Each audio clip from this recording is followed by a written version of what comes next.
Meus amados irmãos, estamos de volta. É o programa Glória ao Justo, edição 970, ano 19, e o tema, o Espírito Santo e a realidade. Ninguém pode mudar nada, ninguém pode esconder nada do Espírito Santo de Deus. É um tema profundo porque diz respeito à nossa necessidade de ter atenção com o que nós dizemos, com o que nós fazemos, por que fazemos, por que trabalhamos, por que ministramos. É uma necessidade da igreja se colocar diante do Senhor e ter consciência que já está sendo tudo registrado nos céus. O nosso texto, primeira epístola de João, capítulo 2, versículos 18 a 28. 18 a 28. Aqui, meus amados, aliás, 18 a 29.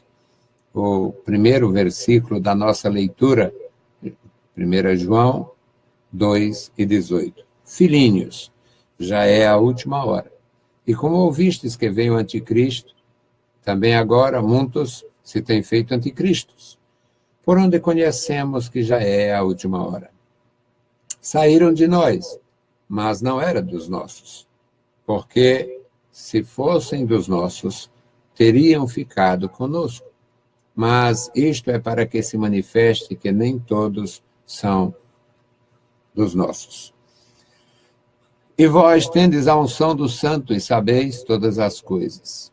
Não vos escrevi porque não soubesseis a verdade, mas porque a sabeis, porque nenhuma mentira vem da verdade. Quem é o mentiroso, senão aquele que nega que Jesus é o Cristo? É o anticristo, esse mesmo, que nega o Pai e o Filho. Qualquer que nega o Filho, também não tem o Pai. Mas aquele que confessa o Filho, tem também o Pai. Portanto, o que desde o princípio ouviste, permaneça em vós. Se em vós permanecer o que desde o princípio ouvistes, também permanecereis no Filho e no Pai. E esta é a promessa que ele nos fez, a vida eterna. Estas coisas vos escrevi acerca dos que vos enganam. E a unção que vós recebestes dele fica em vós. Não tendes necessidade de que alguém vos ensine, mas como a sua unção vos ensina todas as coisas, e é verdadeira, e não é mentira, como ela vos ensinou, assim nele permanecereis.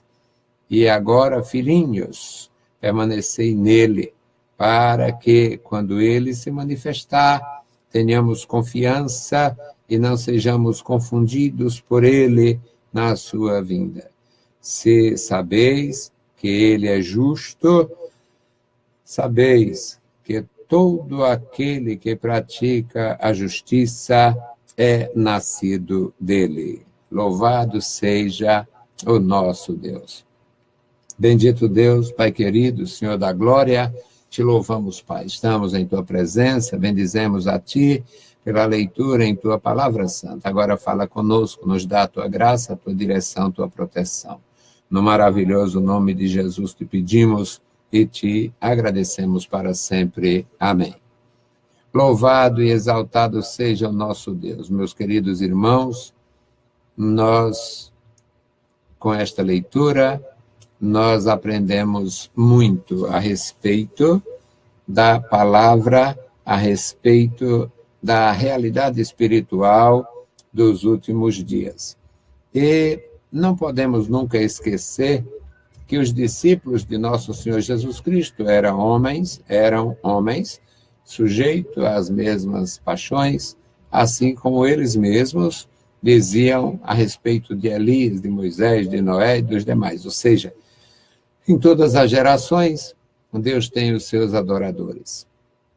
Os adoradores dos dias de Moisés, eles existiam. Quando Moisés nasceu, os pais se arriscaram, mas confiaram. E mesmo sendo obrigados pelo sistema da época, pela ditadura do Egito, pelo sistema do rei, pela lei do rei, eles fizeram tudo para salvar o seu filho Moisés. E Deus estava naquele negócio. Nós passamos a história em revista e encontramos os adoradores fiéis nos dias de Josué, depois de Josué, nos dias de Davi, depois de Davi, nos dias de Cristo, homens e mulheres fiéis ao Senhor. Lemos em Lucas a respeito de Simeão, a respeito de Ana, lemos a respeito de Zacarias, um sacerdote que serviu a Deus durante toda a sua vida. No final, quando está para aposentar, como diz, já prestes a abandonar, a deixar o serviço sacerdotal, porque era regulado conforme Levítico, e ele já prestes a terminar o seu serviço a Deus, ele recebe a grande notícia do céu. Ele seria pai, nasceria um filho que seria um profeta do Altíssimo, e nasceu João Batista. Também o interessante é que a esposa deste sacerdote era estéril, todo mundo sabia que o sacerdote não teve filhos porque sua esposa não concebia. E Deus tem os seus adoradores em todos os tempos. E entre os adoradores nós sabemos que existe aqueles que se destacam zelando, se destacam amando, se destacam ensinando as coisas do Senhor ao povo do Senhor. O apóstolo João, ele era chamado discípulo do amor, discípulo amado, discípulo a quem Jesus amava. Ele tinha uma afinidade muito profunda com nosso Senhor Jesus Cristo.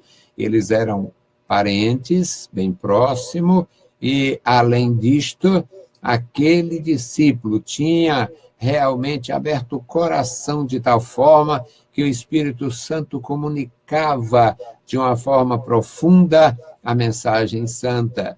E aqui, aquele homem já está com quase 90 anos, quando ele escreve esta epístola, e ele está cheio de amor pela igreja, pelos discípulos, pelos servos do Senhor. Esta leitura que fizemos, 1 João 2,18, ele começa: filhinhos, filhinhos. Estamos na última hora, filhinhos. Nós estamos no tempo do fim, filhinhos. Na verdade, era o fim para ele. Mas Deus, na sua bondade infinita, não nos revela tudo, meus irmãos. Nosso Deus, ele não deu e nem dará o dom da angústia a ninguém. Ninguém vai ser angustiado por Deus. E imagina se aqueles homens tivessem a revelação de que a igreja ia ficar 2000 anos, a igreja ia enfrentar a religião ocidental, a igreja ia ser caçada, ia ser proibida de ler as escrituras. Se eles, Deus não ia nunca revelar isto a eles. O nosso Deus não angustia ninguém.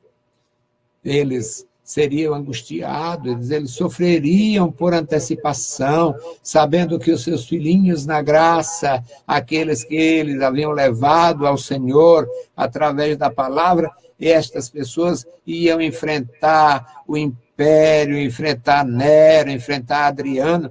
Eles não suportavam. Na verdade, João enfrentou o Nero, passou, foi os seus últimos dias, foi no governo do Nero, segundo dizem.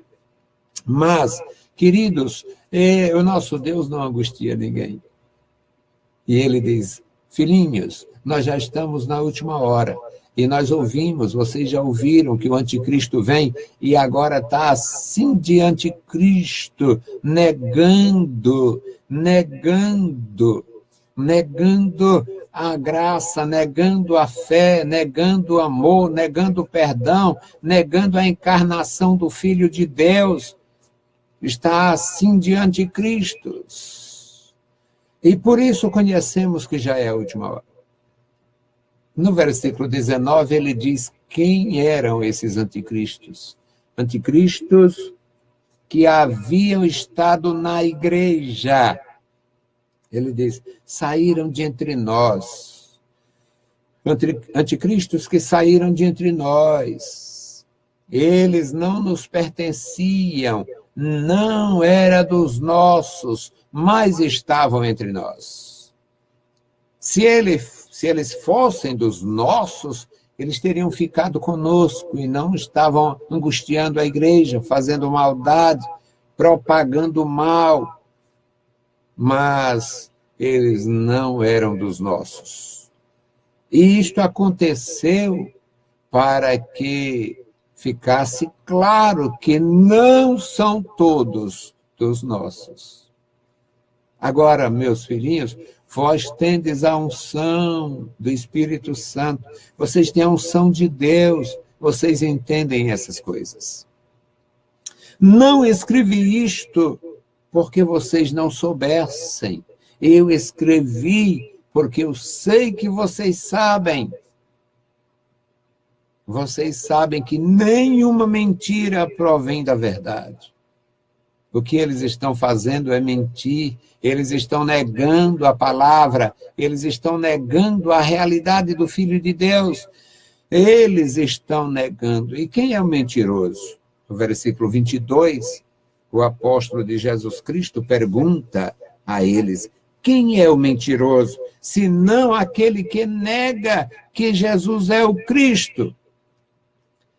Meus amados, Jesus é o nome humano daquele judeu que nasceu na estribaria, que nasceu na manjedoura, que o mundo ocidental comemora, e até nossas igrejas comemoram, de alguma forma, apesar de não se saber o dia, nem o mês, nem o ano, seria um mal menor comemorar o Natal de Jesus Cristo do que trazer doutrina americana, dança sensual para a igreja, curso de pai para aprender a ser pai, depois que o infeliz namorou, casou, alguns foram pai antes do casamento, fizeram miséria, agora estão fazendo curso para aprender a ser crente, para aprender a ser pai. Isto é vergonhoso, isso é um deboche com as Escrituras.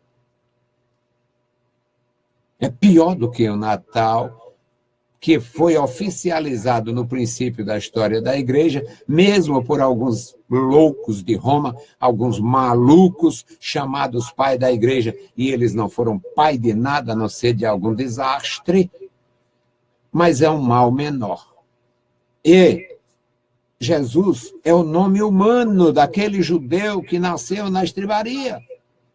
Agora, Cristo é o termo para referir-se ao ungido, ao enviado, ao esperado, ao prometido, em toda a história e em todas as Escrituras.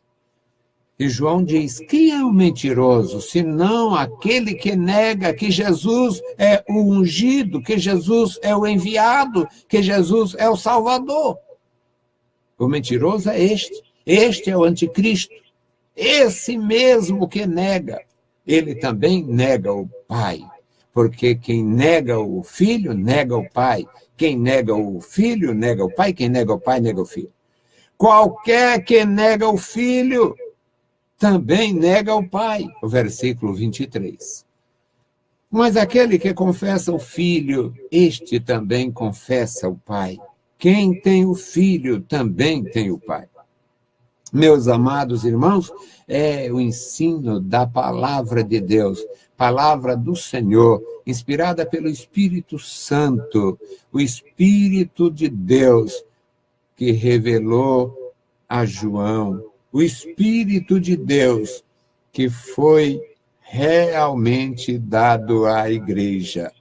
No versículo 24, o apóstolo de Jesus Cristo diz: portanto, eu sempre vou me referir a apóstolos de Jesus Cristo, meus amados irmãos, porque tinha os apóstolos de Satanás. Sempre teve apóstolos de Satanás.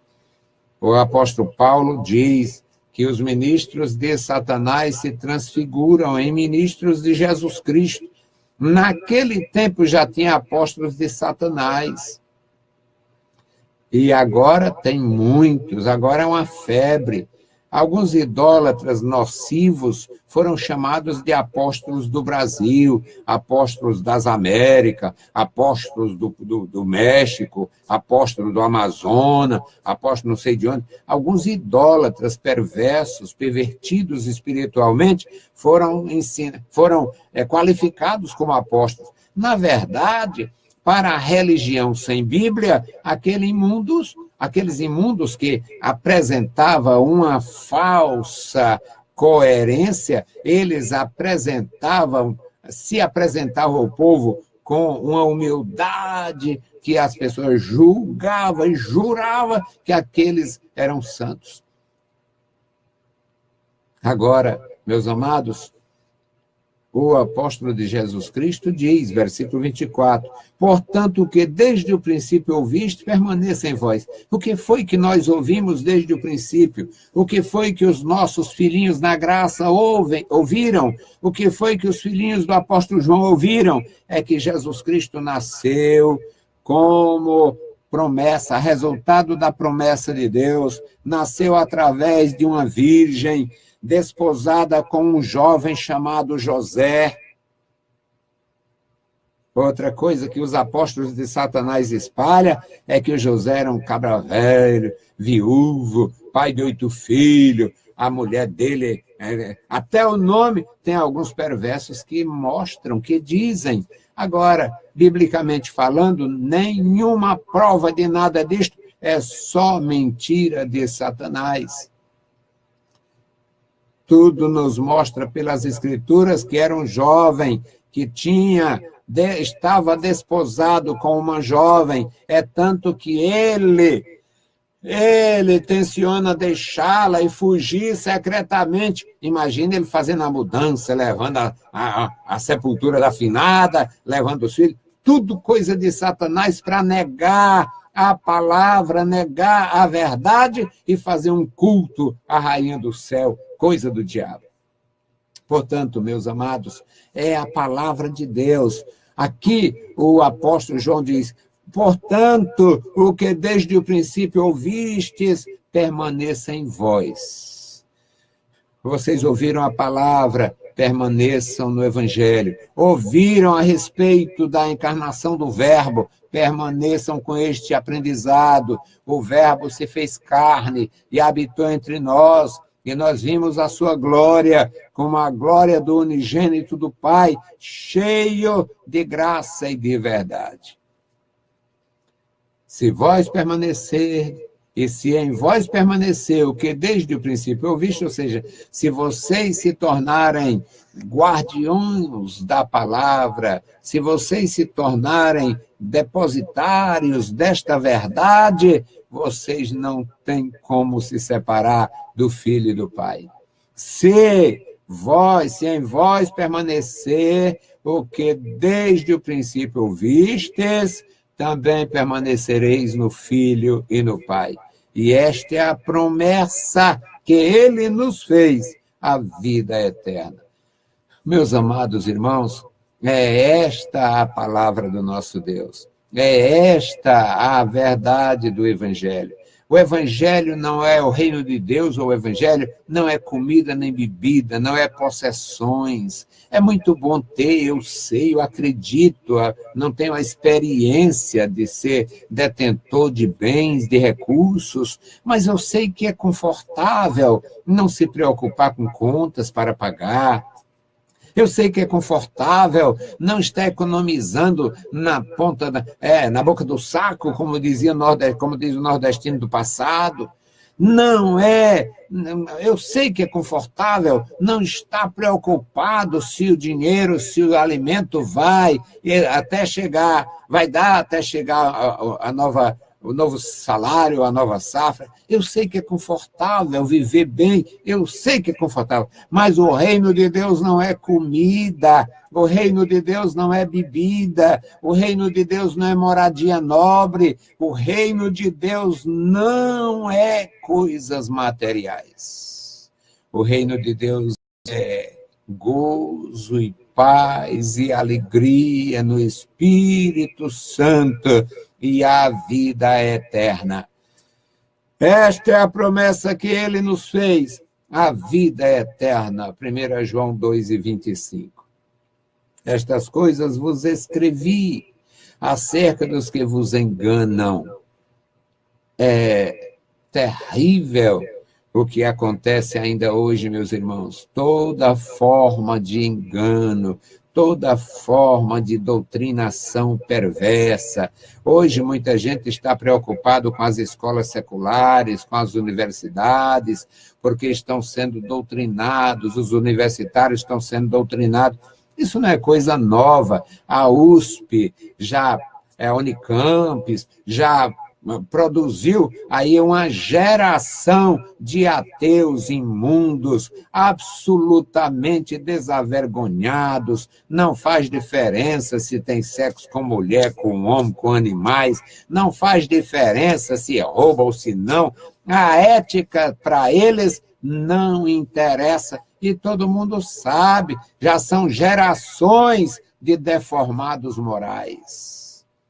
A minha preocupação não é com escola secular, não é com escola secundária, não é com escola universitária. A minha preocupação é com a igreja. Muita gente enganado. Versículo 26. Estas coisas vos escrevi acerca do que vos enganam. Pastores profissionais no engano, mestres do engano, escritores que vivem para enganar, alguns já pereceram, outros estão aí causando estrago na igreja, porque para nós, a igreja, todo mundo se diz evangélico. E quantos amaldiçoados estão causando estrago, ensinando as pessoas a confiar nas riquezas, nos bens materiais, ou seja, fazendo tudo o contrário do que o Filho de Deus ensinou. Portanto, meus irmãos, o apóstolo de Jesus Cristo diz, estas coisas eu vos escrevo para vocês terem cuidado com os enganadores. No versículo 27, ele diz, e a unção que vós recebeste dele fica em vós. A unção, meus amados irmãos, a unção é algo maravilhoso. A unção do céu, para entender as escrituras, para entender o espírito desse tempo, para entender a mente da juventude, para entender o trauma da terceira idade, para entender o descompasso entre as gerações, para entender a inquietação até dos chamados discípulos de hoje.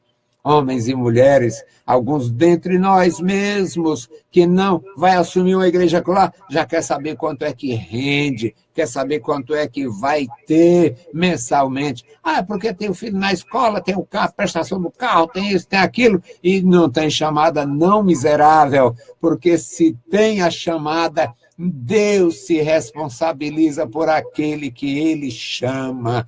Aquele que ele chamou, ele se responsabilizou. Se tem a chamada de Deus como Arão, vai ter assistência do Senhor. Vós tendes a unção de Deus, vós tendes a unção do alto. E ele diz, a unção que vós recebestes dele fica em vós. Aqui há um choque na continuação do versículo 27. Não tendes necessidade de que alguém vos ensine. Para ensinar o mal, pode ir para o inferno com sua cartilha, com sua Bíblia moderna. Pode ir para o inferno com sua literatura maldita. Eu quero um manual para aprender a ser pai, se as escrituras mandam cuidar dos filhos. Eu quero um manual para aprender a ser marido, se as escrituras mandam, orienta como é a vida a dois. Eu preciso de manualzinho para estar aprendendo a ser crente, para estar aprendendo a enganar os outros. Eu não preciso de manual, eu tenho a palavra, a Bíblia é sagrada, e é por isto que João diz, vocês não têm necessidade que alguém vos ensine. Esse tipo de ensinamento pode dispensar. Como a sua unção vos ensina todas as coisas, a unção de Deus. Como a sua unção vos ensina todas as coisas, e é verdadeira, e não há falha, como ela vos ensinou, assim nele permanecereis. E agora, filhinhos, Eu acho lindo, lindo, lindo a intimidade, o tratamento destes ministros do céu, ministros de Deus no passado. E agora, filhinhos, permanecei nele. Cadê o interesse deste homem? Fique ao meu lado, fica aqui, venha para cá, você me protege, eu te protejo. Não. E agora, filhinhos, permanecei nele, para que quando ele se manifestar, tenhamos confiança e não sejamos confundidos por ele na sua vida. Se sabeis que ele é justo, sabeis que todo aquele que pratica a justiça é nascido dele, procede dele. Portanto, meus amados irmãos, é maravilhoso aprender, é maravilhoso ouvir, é maravilhoso guardar o conselho santo do nosso Deus. Que Deus abençoe você, Deus abençoe sua vida, o seu lar, Deus encha o seu coração de gozo, de paz, de alegria, que você possa desfrutar a paz com Deus, a paz com a igreja, a comunhão com os céus, porque é isto, meus amados irmãos, que há de permanecer conosco por toda a eternidade. Deus abençoe e guarde. E mais uma vez, muito obrigado aos meus irmãos que oraram por mim durante este exercício, que deram a sua doação, fazendo o seu depósito na nossa conta, ou nos entregando quando nós vamos buscar. Que Deus possa abençoar, guardar e recompensar cada um. Bendito e eterno Deus, Pai de nosso Senhor Jesus Cristo, nós te louvamos, te exaltamos, bendizemos e agradecemos pela fé, pela vida, pela comunhão. Ó Senhor, obrigado pelos meus irmãos. Abençoa, meu Senhor, os meus irmãos, que nós temos os nomes, sabemos, conhecemos. Abençoa os meus irmãos que nós não conhecemos, nunca os vimos, nunca falamos com eles, mas eles estão na tua presença, te adorando, te louvando, bendizendo. Abençoa aqueles, meu Senhor, que ainda não confessaram o teu nome, Senhor, mas estão te ouvindo, estão aprendendo, estão sedentos, estão guardando nos seus corações, meu Senhor, aquilo que tem ouvido e sabe que é verdadeiro. Pai bondoso, Pai querido, recompensa cada um com a bênção dos céus. Ouve, Senhor, as nossas petições. Nós te pedimos, nós te agradecemos no maravilhoso nome de Jesus. Saudamos a todos com a paz de nosso Senhor Jesus Cristo. Se o Senhor permitir, voltaremos amanhã com a última edição do programa Toca o Clarim. Deus os abençoe, leiam a Bíblia Sagrada e a graça de nosso Salvador repouse sobre vós. Amém.